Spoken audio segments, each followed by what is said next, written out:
You ready? You ready? All right, Brad. Let's go. All right. All right. Good morning, ladies and gentlemen. Happy Wednesday. I'd like to go ahead and call the Small Business Development Committee to order. Committee meeting to order.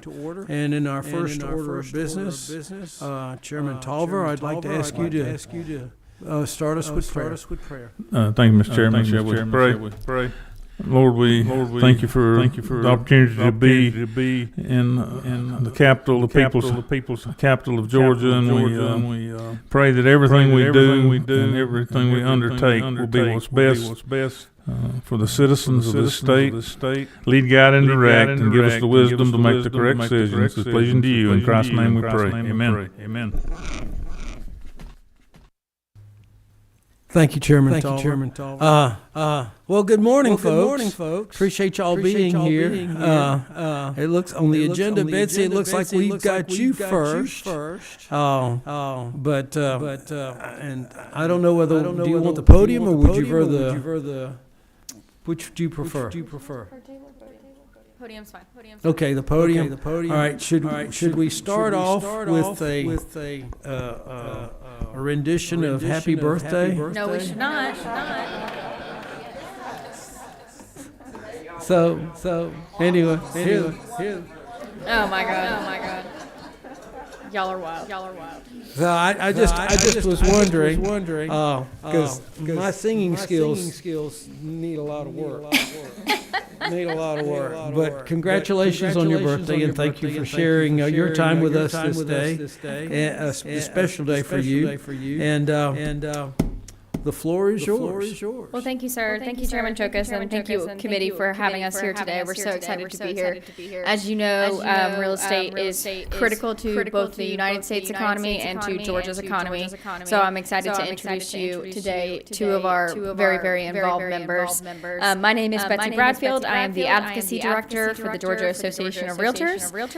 We were established as an association in 1920, and we have advocated for home ownership, access to housing, and protecting private property rights for all Georgians ever since. As of January of this year, the median single-family home price in the state is $340,000. We have a housing shortage, a housing crisis. I'm sure that you're all aware. I think we beat the soapbox every day about it. And that is just not affordable for first-time home buyers and for everyday working Georgians. So we are working, advocating both at the local level and the state level to address things that we can do to help get Georgians into homes, especially in increasing our workforce housing for all of the great economic development projects that are coming to the state. We do, want places for those people to live. So we are working on that actively. But I would like to introduce to you today Jim Barner. He is our 2024 president of the Georgia Association of Realtors. He's a proud veteran of the United States Army, and he served as a criminal investigator there, where he then continued his law enforcement career as a police officer for Cobb County, and he was named Police Officer of the Year twice. He started his real estate career in 1981 and as a home builder, and then was licensed as a real estate salesperson in 1994. He earned his GRI designation and his associate broker's license, and he is now an associate broker at RE/MAX Unlimited in Kennesaw. I hope that's still accurate. RE/MAX around Atlanta. He has served on both the board of directors for the Cobb Association of Realtors and the Northwest Metro Association of Realtors, and he has served as a GAR regional director. We have 9 regions across the state. He holds many designations affirming both his commitment to the real estate profession and to the Realtor Association as a whole. Also, we have Katie Sintel. She is the CCIM, the president of the Georgia CCIM chapter. That stands for Certified Commercial Investment Member, and that designation is the pinnacle designation for commercial real estate nationwide. She earned this designation in 2020, and she is a multi-year member of the Atlanta Commercial Board of Realtors and the $1 Million Club. She specializes in the sales and leasing of office properties in the Atlanta commercial real estate market, where she delivers award-winning client service and demonstrates her tireless dedication to the industry. Does anyone have any questions for me before I hand it off to my wonderful association members? Thanks so much, y'all. Thanks for having us today. Thanks. Good morning. Good morning. Mr. Chairman and distinguished members of the committee, thank you for allowing me the opportunity to speak with you today. It's with great honor that I address you today as the president of the Georgia Association of Realtors, representing the collective 48,000 dedicated real estate professionals within our state. With 3 decades of experience in real estate brokerage, particularly in residential development and home builder services, I bring forth insights into the pivotal intersections of housing market dynamics and small business development. The current state of the Georgia housing market carries significant implications, impacting not only our industry, but also the livelihoods of numerous small business owners, many of whom are members of the realtor community. Despite the grappling with hurdles like heightened interest rates and diminishing inventory levels, our membership soared to 56,000 in 2023. Nevertheless, the ensuing repercussions of these challenges have led some members, particularly small business owners, to explore alternate avenues of support, underscoring the vital link between a flourishing housing market and the success of small enterprises. By 2024, our membership has dwindled to 48,000, reflecting the persistent influences of these market conditions. Georgia's housing market vitally is indisputable, driven by factors including high demand, restricted supply, and steady rising home prices. These surging fueled by the state's thriving job market, attracting major corporations such as Hyundai Motor Group, Kia, Rivian, Google, Microsoft, and IBM, and the rapidly growing movie industry. While this influx of talent enriches our communities, it also contributes to the escalating housing costs, underscoring the urgent need for sustainable solutions. Under Governor Kemp's leadership, Georgia has experienced unprecedented growth, attracting diverse industries by both urban and rural areas. This economic prosperity has created numerous job opportunities, aligning with our objective to enable our workforce to reside in the communities they serve. However, inadequate infrastructure in many regions poses a significant obstacles to achieving this vision. To address these challenges, collaborative efforts between government entities, private sector stakeholders, and community leaders are imperative. Enhancing statewide infrastructure by investing in fundamental utilities such as sewer systems, water access, power grids, fiber optics, networks, and roadways is paramount. Only through such endeavors can we pave the way for inclusive housing solutions, ensuring every Georgian has access to safe, affordable housing. Residential developers and home builders face significant challenges in making single-family housing accessible, mainly due to government regulation that greatly affect affordable and accessibility. These regulations, such as zoning rules, compliance, cost, and construction regulations, all add up to the final cost of a newly built home. According to research of the National Association of Home Builders, these regulatory expenses make up 23.8% of the price of newly constructed homes in Georgia, highlighting their substantial impact on housing affordability. In Georgia, as many parts of the country, the dream of owning a home is central to the aspirations of countless individuals and families. However, this dream often comes with a hefty price tag exacerbated by the burden of government regulations and fees imposed on home construction. Allow me to illustrate the tangible consequence of these local regulations. The median sales price of a home in Georgia stands at $350,000. What may come as a surprise to many of you, staggering 23.8% of this price can be directly attributed to government regulations alone. Nearly a quarter of the cost burden of bureaucracy, hurdles, unnecessary red tape. Now let's consider the impact of removing these regulations or regulatory burdens. By liberating home construction from excessive governmental oversight, we could potentially slash the cost of a home by 23.8%. This means instead of shelling out $350,000, aspiring homeowners could secure their piece of the American dream for approximately $266,000. Such a significant reduction in cost isn't merely a statistic. It represents real opportunities for individuals and families striving for home ownership. But beyond the immediate financial relief for homeowners or home buyers, there's another critical aspect to consider: workforce housing. Imagine a scenario where essential workers, teachers, nurses, firefighters, and police officers can afford to live in the communities they serve.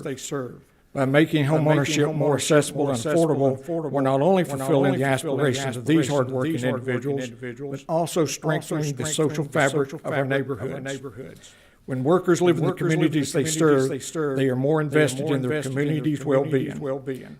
They become not just employees, but active participants in the community, fostering a sense of belonging and solidarity. This in turn enhances the quality of services provided and promotes a healthier, more resilient community ecosystem, an ecosystem that creates small businesses in the community.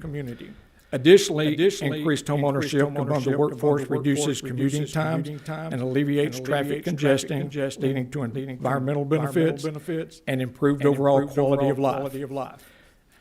Now, some regulation is undoubtedly necessary to ensure safety, quality, and environmental responsibility in construction. However, we must critically evaluate whether every rule and every fee serves a legitimate purpose or if they have become burdensome obstacles to progress. Allow me to illustrate another consequence of local regulation.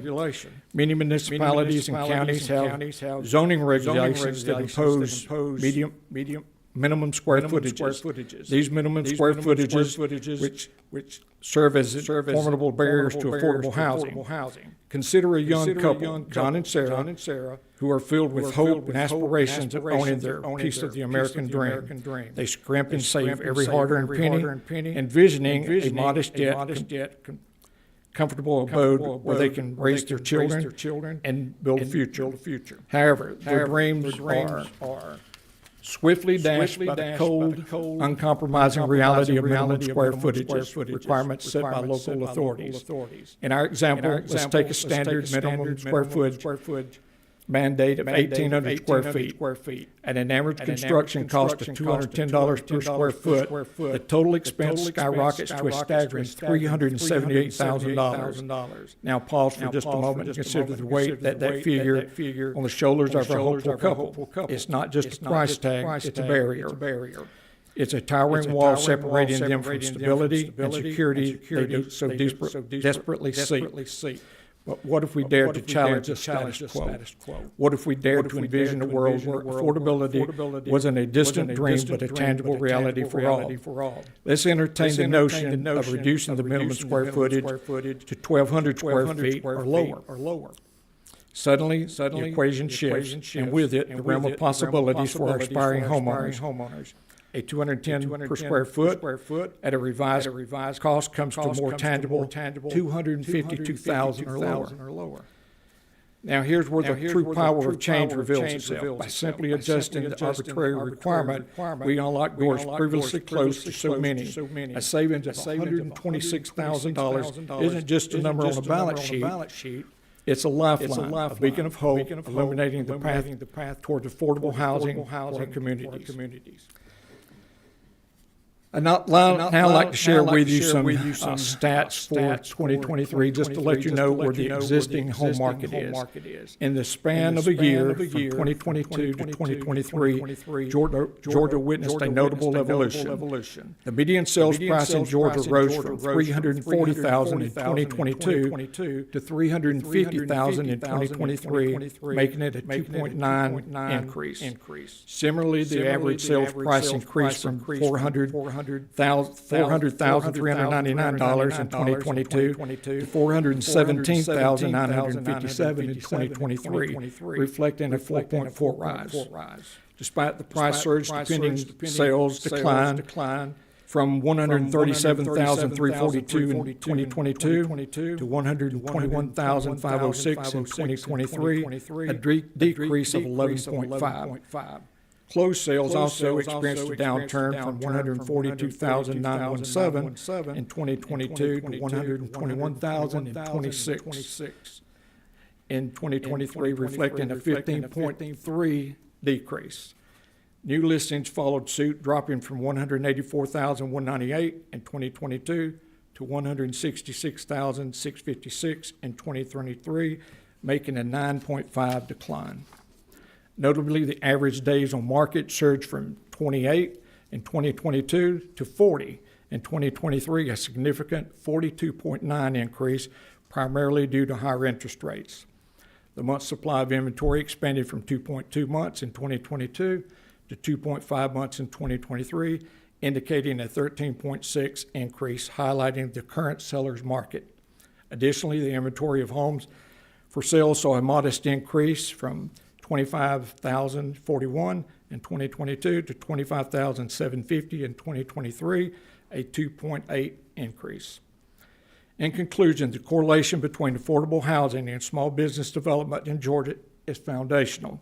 Affordable housing serves as the bedrock upon which small businesses thrive, providing stability, a local customer base, and workforce. By dismantling regulatory barriers, bolstering infrastructure, and fostering collaborative efforts, we lay the groundwork for a flourishing ecosystem where homeownership is attainable for all, fueling entrepreneurship and economic growth. I urge the committee to recognize the inseparable link between affordable housing and small business success and to prioritize policies that actively promote affordability, accessibility, and inclusivity within our communities. Thank you. Thank you very much. I appreciate that. Before we go to questions, though, Dale, I think Representative Washburn is on a time schedule. Would you like to address the committee before you have to leave? Thank you. And I apologize for being late this morning. I want to say thanks to the Georgia Realtors who are here and for the remarks President Barnett just made. He is right on target with a lot of stuff about affordable housing and accessible housing. Just very briefly, because I have to go to, I'm actually still working as a real estate broker, still doing deals, and an active and honored to still be an active realtor and a member of the Georgia Association of Realtors. And I've got to go to a Zoom call in a minute to present 2 offers on a commercial building in Macon, so y'all will pardon me when I leave to go do that. The preamble to the Code of Ethics of the National Association of Realtors reads, under all is the land. Under all is the land. And if you look at Georgia's economy and our national economy, generally speaking, if things are good for the real estate business, they're good for the economy. And so whether we're talking about that first-time home buyer, which Jim has so eloquently described, or if we're talking about farms, timberland, the highest building in downtown Atlanta, or a small office building like I'm trying to sell in Macon today. All of that fits into our economy and is part of the wealth that Americans and Georgians have. And so thank you for letting me take a few minutes to talk. I am honored to have been in the real estate business a long time, 48 years, and grew up in the home building business, so I've been in it all my life, really. And have been honored to be there and honored to be an instructor for more than 20 years. So I appreciate you having our folks in today and appreciate your consideration of legislation that matters to the real estate industry in Georgia. And I know you're going to hear from some of our other very capable people. Thank you, Mr. Chairman, for letting me have a couple of minutes. Thank you, Representative Washburn. I appreciate that. Jim, if you'd like to step back up to the program, I'm going to open the floor to some questions, and I think we've already got one. Number 12. Quick question. Speaking of affordable housing, what is the temperature for rent control with your organization? Rent control? I'll take it. I'll let Betsy take that one. It's like touching the third rail this morning. As an organization, we are generally opposed to rent control because we do believe in letting the market work, and we do believe that supply is the answer. So if we can build more properties, we will be able to lower the rent overall. That just happened in Texas, actually. There's enough properties were built that actually the rent is coming down in several cities. So there's direct correlation to that, but generally as a policy, that is something that we oppose.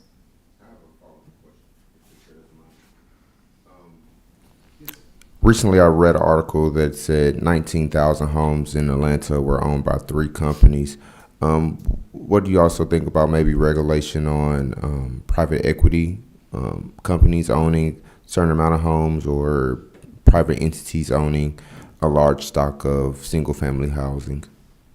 So it is our belief that it's an incredibly difficult conversation to have without negatively impacting our mom and pop landlords. So these are individuals who maybe have 1 to 4 houses that they've built generational wealth over their entire lifetime, and this is what's paying their bills. This is their retirement. It is hard for us to find a way to address specifically that issue of private equity without targeting the mom and pop landlords and having negative effects on those individuals that represent the state, that live in the state, pay taxes to the state.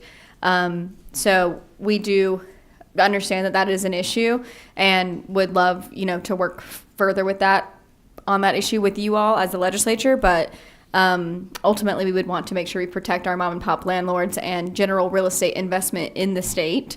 But I understand your concerns. Thank you for your response. Yeah, of course.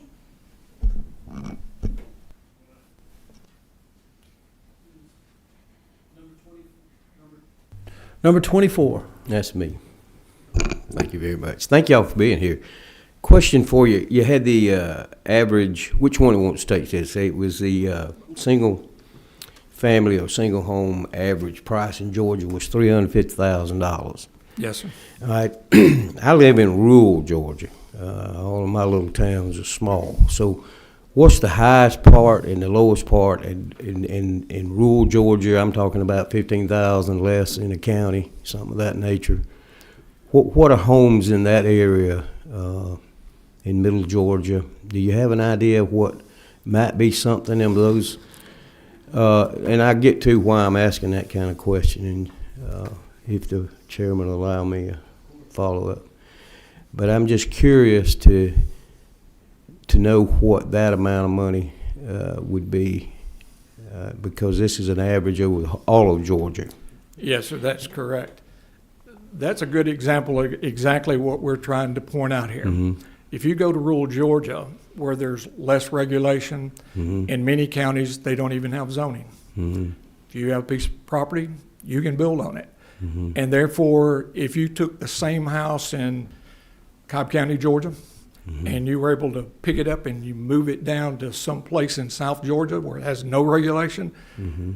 it's going to drop significantly. And that's the point that we're trying to make here. It's a lot of the government regulation that's increasing the cost of it. It's not the cost of material and labor. It's all that other. Mm-hmm. Well, we do have some subdivisions that are kind of popping up pretty quick. We had some that had established, and it kind of lowered a little bit because we're kind of in a market that we don't get too high, we don't get too low. We kind of run, when you're small like that. But we have that square footage issue that they're running into as far as the regulation. But I was just curious to know, if you had, let's just say it was $250,000 for a house in rural like that. With the interest rate today, what's an average monthly payment on something like that?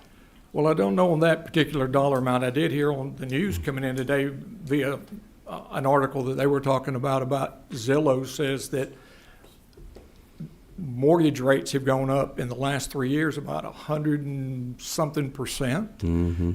And this is what we're seeing in the real estate business and the building. People that could afford a house 3 or 4 years ago needed to make around $60,000. Today, they need to make $114,000 for that same home. Wow. Mm.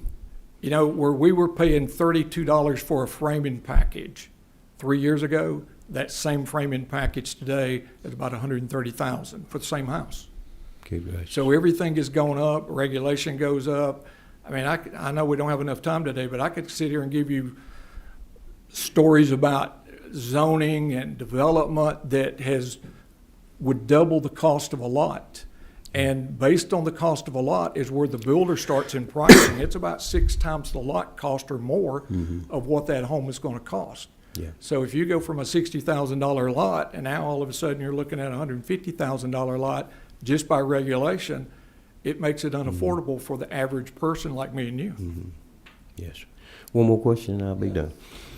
We're hoping to, with the internet coming to rural Georgia the way it is, we're hoping, and we live very close to several major places like Robins Air Force Base. We have big things. We're hoping that we're going to get folks to come in because of cost. That's the reason I was kind of asking some of those questions like that, because I think we can offer a quality home lot, a little bigger lot, and not be the money, but they wouldn't mind traveling.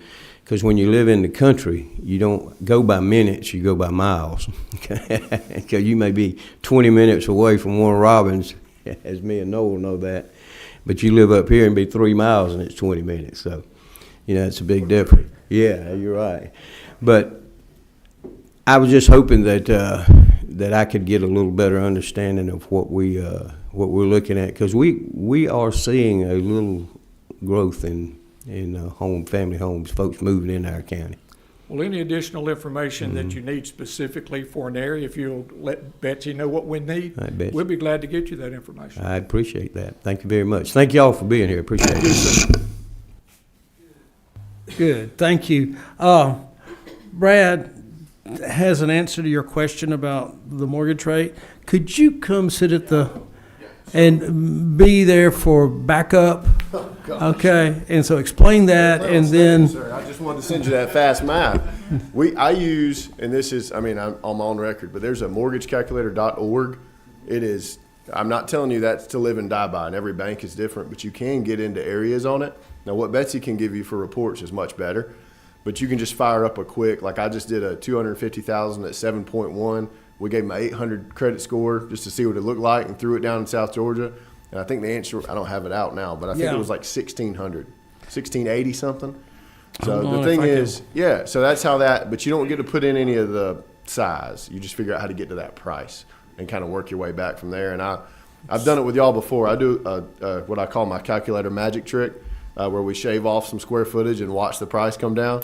But generally, if you knock off 600 square foot, if you go from 1,800 to 1,200 square feet at almost any interest rate, if you use your average building cost in your communities, even on the low end, you're saving somebody about 80 grand before you add the 7.1% interest to it. In some areas, like where Jim lives, and it's $240 a square foot, you're saving them like $180,000. So sometimes that really is, to us, it does feel like a magic bullet sometimes. It just depends on the situation. But when interest rates were 2.5, it wasn't the magic bullet. wasn't an issue. Wasn't the same thing. But that's where I go for the fast calculator, is just doing it right there. Good. Thank you. Brad, if you could stay there, I'd appreciate it. All right. Representative Yurda, number 26. Did I get it right? That's me. That's you. Okay, Ray, I'm sorry. Thank you, Jim. Thank you, Jim, for being. Thank you. Yeah. Thanks for being here. I got a question. While you were doing your presentation, I'm a local guy, former mayor, former city council. You said a quote that kind of made me think a little bit. Challenge the status quo. When you say that, do you mean challenge the cities, or what's your meaning by when you said that statement? Okay. Well, just what we're talking about today. Start thinking outside the box of how we can reduce the cost of housing. To go in and look at every regulation to see if that is necessary. Some are, some not. I mean, you can't just allow people to build a house without some sort of oversight. You've got to have inspections for safety, for a lot of different reasons. But is the minimum square footage in any particular area absolutely necessary? I know some jurisdictions are looking at things like small housing or tiny housing or things like that, where it's like 400 square feet. When I started building in Cobb County, I don't mind telling you that it was 900 square feet. Today it's around 1,800. So just to look at what is necessary and how much have we evolved and how much materials evolved. What you couldn't do or do back when I started, when the dinosaurs roamed the world. But today we can do things a lot different. It's just the status quo to me means open-minded. Let's look and try to solve a problem and put everything on the table. Good. Thank you. All right, number 10. Thank you, Mr. Chairman. This is for you, Jim, and I like this idea of thinking outside the box. When I think about housing affordability, I had not thought about the impact of the cost of regulations. And I'm in the process of a home improvement right now, and the cost has skyrocketed for permitting variance and having to hire someone to help us navigate the permitting and the variance. And so this has real impact to me too. But I represent a district that looks really different from Representative Mathis's. We do measure distance in minutes where I live. And there's are reasons why our city is putting in different kinds of zoning requirements than are probably in other parts of Georgia. So when you're thinking about regulations that we can move that might make housing more affordable, are you thinking mostly of cities and counties, or are there state regulations that we can consider? Because I'm not real comfortable with trying to have a statewide solution when zoning has to look very different in different parts of Georgia. Yeah. Well, every jurisdiction is different, and every jurisdiction has its own needs, and I'm not here trying to say that we need to have statewide. That's not where I'm at. But every county has its own amount of land that's still available. And what is the best use of that land? You know, as I'm around the metro Atlanta area, I hear government officials talk about higher density to make affordable housing. Yet when we go to zoning, we're opposed to that higher density. You know, the public face on it sometimes is not what they actually tell us. They say, we want higher density, and then when you bring them a project that's higher density, they're like, well, not in my backyard. These are the obstacles that we run, and just to get it to zoning for a developer is hundreds of thousands of dollars sometimes. And then when it doesn't make it across the finish line, that's money that you've lost, which adds to housing. So all I'm saying is let's just bring honest brokers to the table and I'll have the conversation. I don't know what the answer is for every jurisdiction. If I did, I might be sitting up there, but that's not a seat that I want, to be honest with you. So just let's have the honest conversation of, if we're going to talk about affordable housing in Georgia, workforce housing in Georgia, let's all sit down and be honest with each other.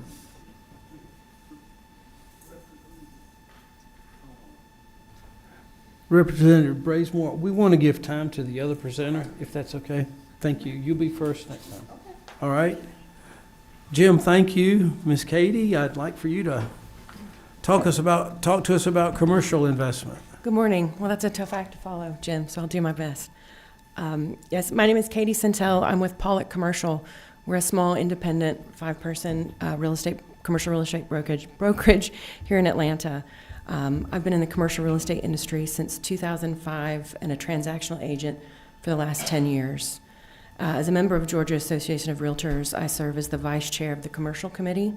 Additionally, as Betsy said, I'm the 2024 president of Georgia CCIM. CCIM is a commercial real estate designation earned through education and demonstrated proficiency of completed transactions. It's just kind of a badge that tells you I know what I'm doing.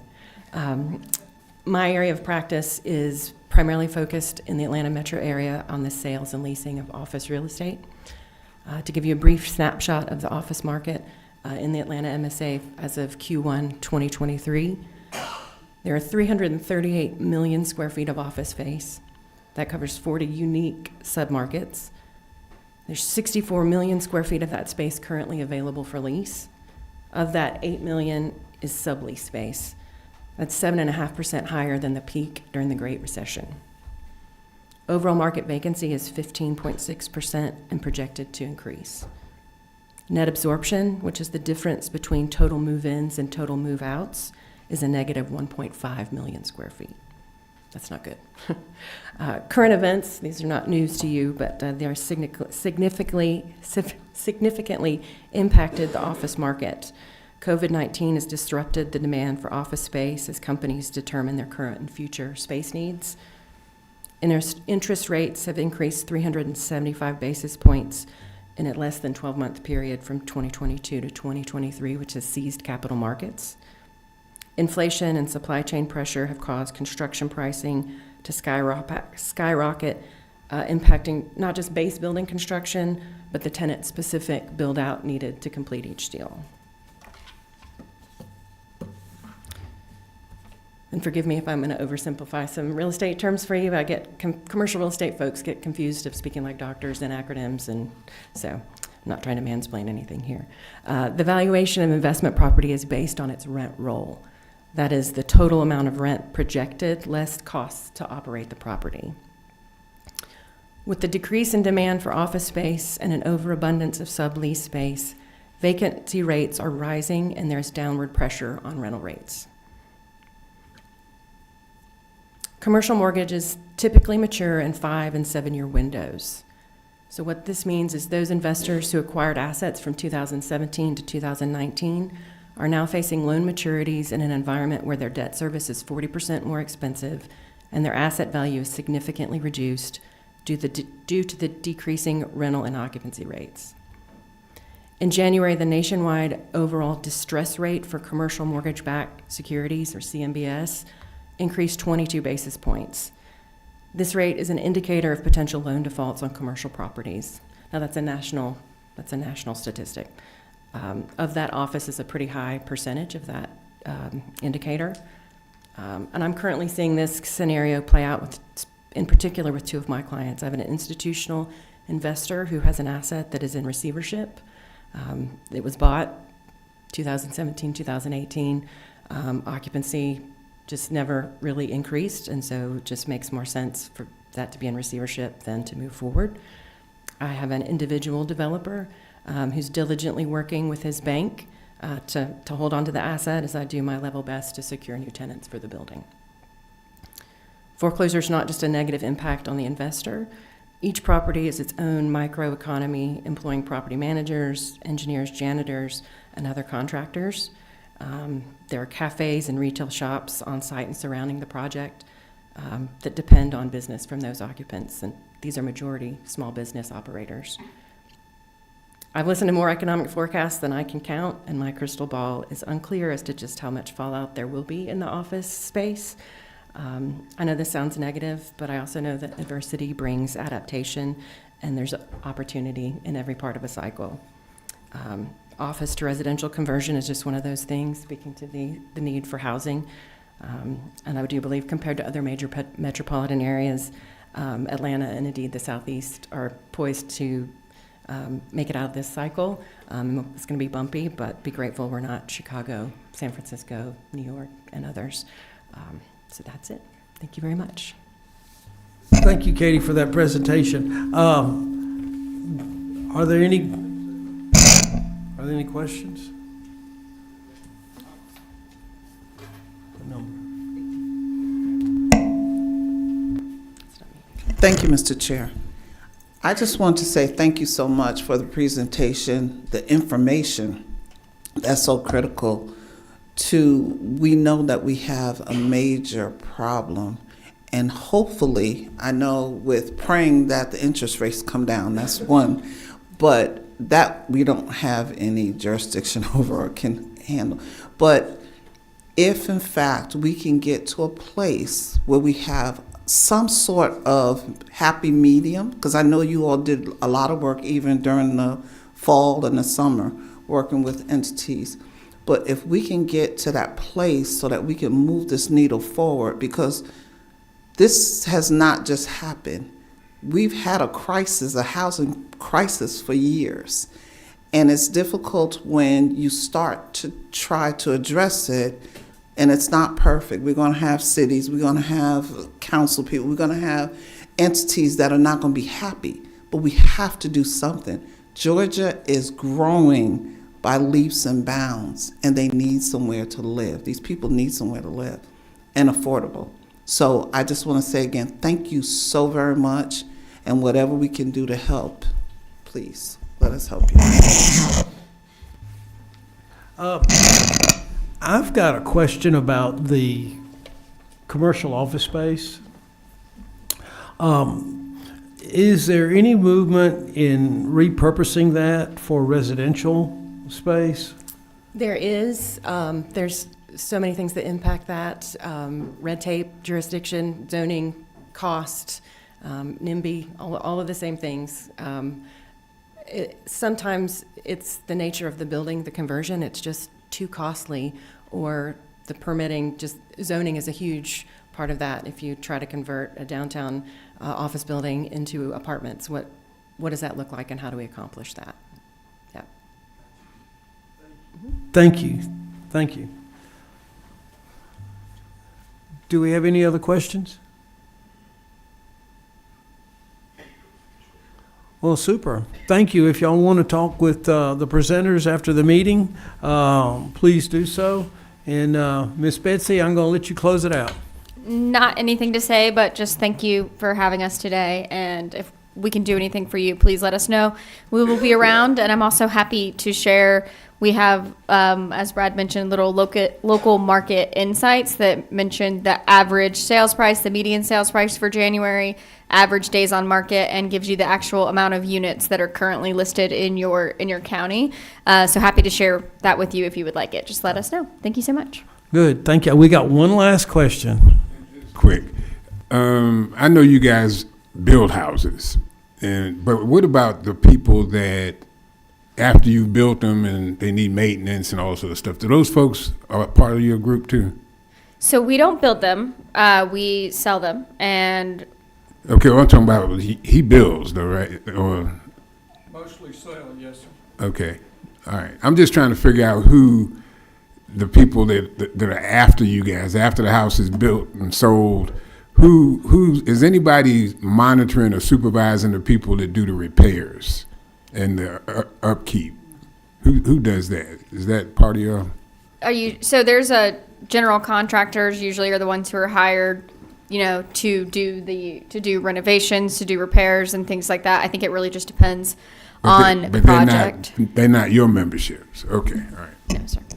We do have several affiliate members that are, similar in the market and everything it takes to get a house to market. We have bankers, we have closing attorneys, we have exterminators, people like that, inspectors. Good. Representative Bruce, stay tuned. In 2 weeks, we're going to have the home builders come speak to us. Thank you. Anyway, thank you very much for sharing your knowledge and coming and spending your time with us today. We greatly appreciate it. Thanks for having us, sir. Meeting adjourned. Thank you.